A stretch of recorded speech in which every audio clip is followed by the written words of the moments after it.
afternoon, children. Welcome to online class session 19. Previous session we discussed about development in the post-World War I, withdrawal of American investment, stock market crash, breakdown of international system, and effects of depression. Today we are going to learn about impact of war in Italy. Emergence of Mussolini, fascism under Mussolini, Italy during the Great Depression, Germany in post-war, evolution of German fascism, the Nazi state under Hitler, the Nazi policy toward Jews, and the defiance of the Treaty of Versailles. First, we see the impact of war in Italy.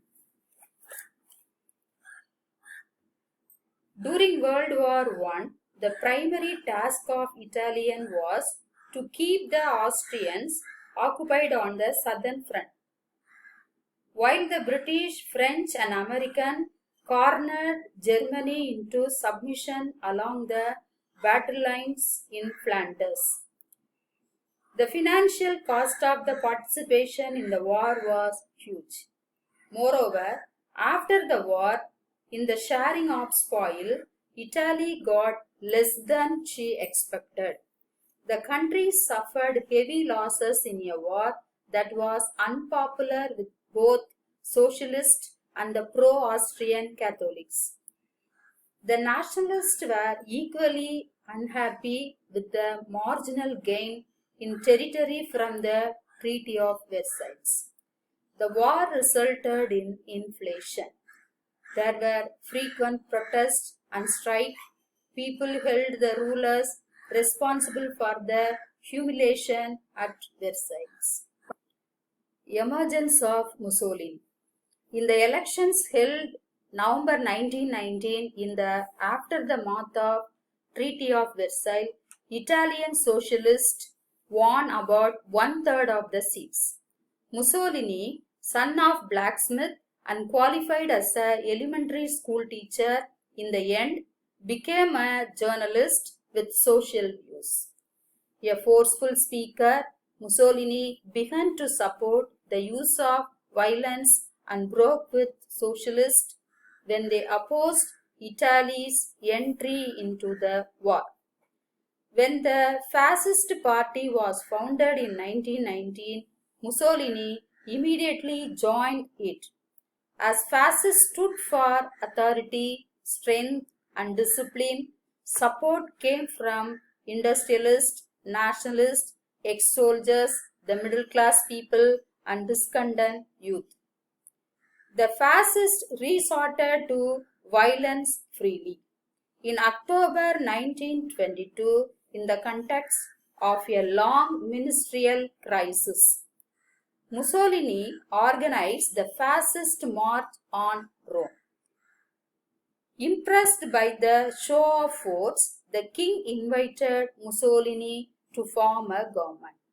The inability of Democratic Party leaders to combine and act with resolution facilitated Mussolini's power.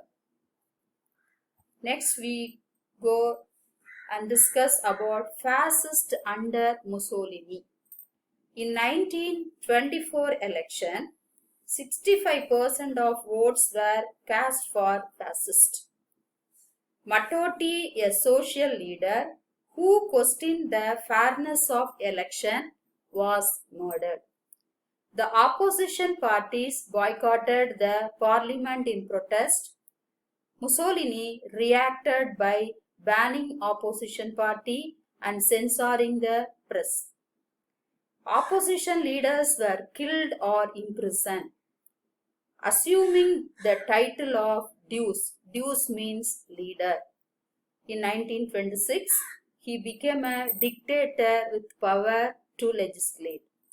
He passed a law forbidding strikes and lockout. Unions and employees were organized into corporations which would settle wages and working conditions. In 1938, Parliament was abolished and was replaced by a body representing the fascist party and the corporation.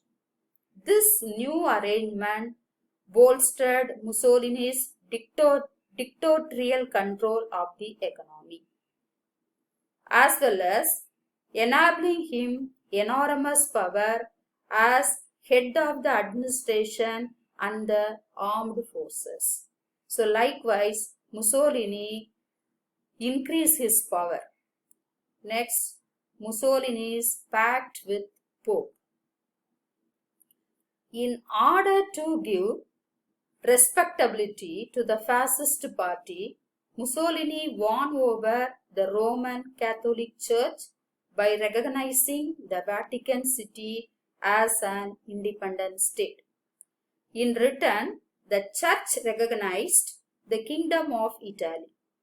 The Roman Catholic faith was made the religion of Italy, and compulsory religious teaching in school was ordered.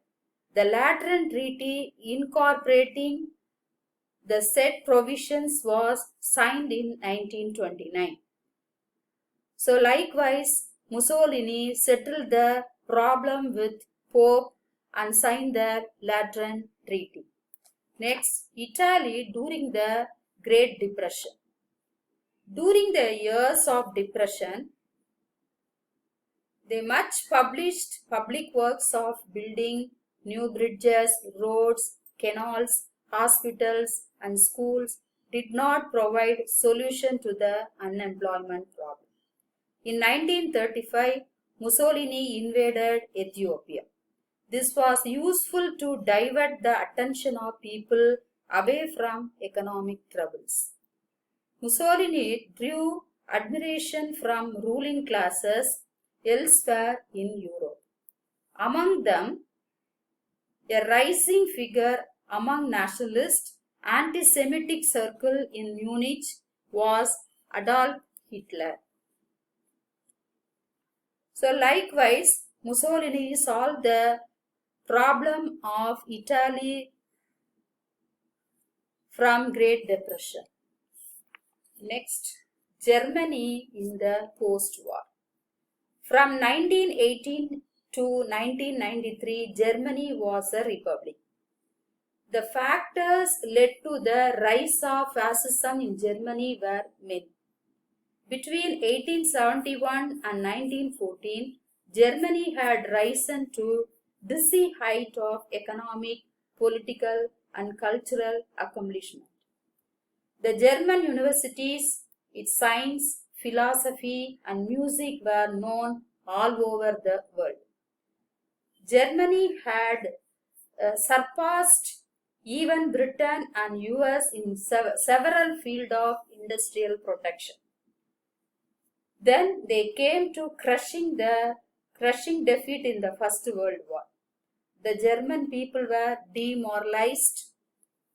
The repressions and other clashes in the Treaty of Versailles caused acute discontent and hardship. This was utilized by reactionary forces to spread the idea that socialists and Jews had let down the nation and had even caused the Germany's defeat. Germany's defeat and humiliation at the end of World War I caused a deep shock to the German people. The Great Depression further deepened their frustration and prompted them to turn against the Republican government. So this was the situation in Germany after the First World War.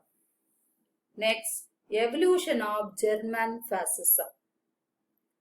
The origin of German fascism goes back to 1919 when a group of 7 men met in Munich and founded the National Socialist German Workers' Party, later called as Nazi Party. One of them was Adolf Hitler. Hitler had developed violent political biases against the Jews. He associated Judaism with Marxism. During the World War I, he served as a soldier in the Bavarian army. A gifted speaker, he could wipe up with the passion of audience. In 1923, Hitler attempted to capture power in Bavaria. His premature launch of national revolution on the outskirts of Munich landed him in prison. So during the time in prison, he wrote Mein Kampf. Mein Kampf means My Struggle. It's an autobiographical book containing his political ideas. In the presidential election of 1932, the Communist Party polled about 6 lakh votes. Alone, the capitalists and property owners tilted toward supporting the fascism, and Hitler exploited this opportunity to came to powers. The Nazi state of Hitler. Republican government fell as the communists refused to collaborate with the Social Democrats. Thereupon, industrialists, bankers, junkers prevailed upon President von Hindenburg to designate Hitler as a chancellor in 1933. So, von Hindenburg became a president and Hitler became a chancellor in 1933. The Nazi state of Hitler, known as Third Reich, it brought to an end in the parliamentary election. Hitler replaced the flag of Weimar Republic by swastika banners of National Socialism. Germany was converted into a highly centralized state. All political parties except the Nazi Party were declared illegal. The army of brown shirt and jackbooted stormtroopers was expanded. The Hitler Youth was created and the Labor Front was set up.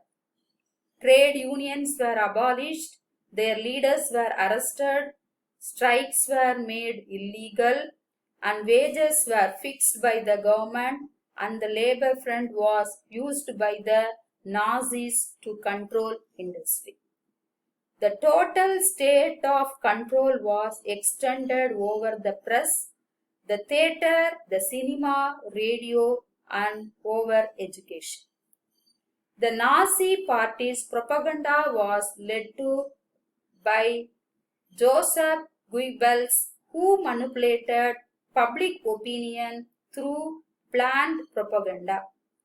He once said, "Any lie frequently repeated will ultimately gain belief." So likewise, Hitler increased his power in Germany. Next, the policy toward Jews. Nazi policy toward Jews. Along with the repressive measure, Hitler government followed a policy of repressing Jewish people. The Jews were removed from government position, excluded from the universities, and deprived of citizenship. Jewish business were closed down and their establishment were attacked. After the World War II, concentration camps, barracks surrounded by electrified fences and watchtowers were built, where Jews were interned and used to forced labor. Later, they were turned into extermination camps where industrial means of murder such as gas chambers were used to kill them. It is estimated that about 6 million Jews in Europe were killed. Millions of the Treaty of Versailles. In August 1934, Hindenburg died and Hitler became a president and commander-in-chief of armed forces. Hitler's foreign policy aimed at restoring armed strength of Germany. His deliberate attempt to preach Treaty of Versailles led to the outbreak of Second World War. That's all for today's class. Thank you.